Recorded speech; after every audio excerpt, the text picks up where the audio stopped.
Lifeline's mission and one of our core values is really that we always want to work with the local Indigenous church. And we started praying, how do we equip the local Indigenous church here in Uganda to care for these deaf orphans that are on the streets, that are in institutions? And as the Lord started to answer those prayers, he brought this great brother, Pastor Raphael Kajubi. King Jesus Church started out with the desire to make Christ known.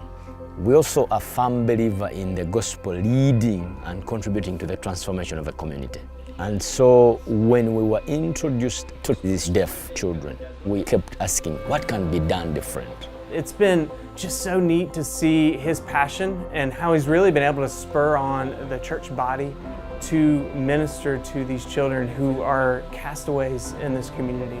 Growing up, I always noticed that the deaf kids or the lame or the blind, they never gave them much attention in society. In Uganda, they're called kasiru. If you translate it, it means like the foolish one.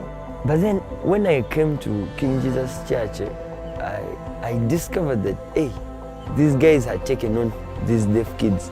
And when I saw what happened to these kids, when I saw how they had hope for tomorrow, how they had great dreams and imaginations, I didn't know that you could actually get someone who's considered an outcast, and then you pour out that love, and then they get transformed. I was so amazed by that. As we partner with King Jesus Church, we've seen the gospel message not only just go to orphan and vulnerable children that we have the opportunity to minister to, but we've seen it go to their families, we've seen it go to their friends, we've seen it go to the wider community. The headmaster of one of the Muslim schools called Pastor Raphael one day. He told me, Pastor, nobody can fight the results that are coming out of what the school and the church is doing in the life of the deaf children.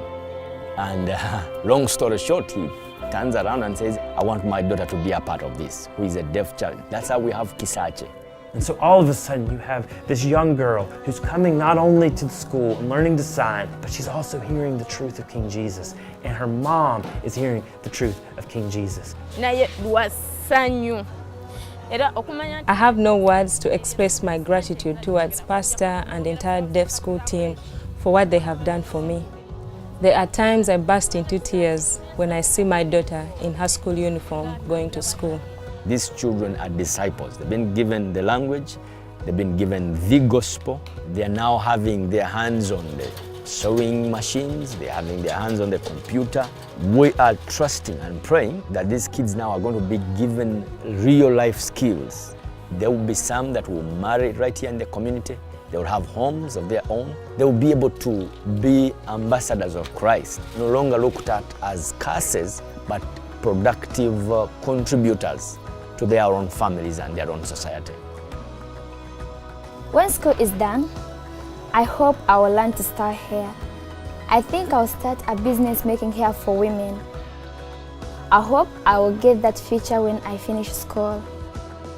God's placed them in Busega community for a reason and for a purpose. And so we want to continue to walk alongside King Jesus Church as they equip these children to carry out the rest of that story that God's writing in their lives. Now everywhere I go, I always look out for those kids that are outcasts because I know that, man, something great can come out of something that is despised. In fact, recently we had named them the blessed ones. You see, when we reach out our lives in penetrating ways, when we care for the least of these, we have no idea the ways that the Lord will use that.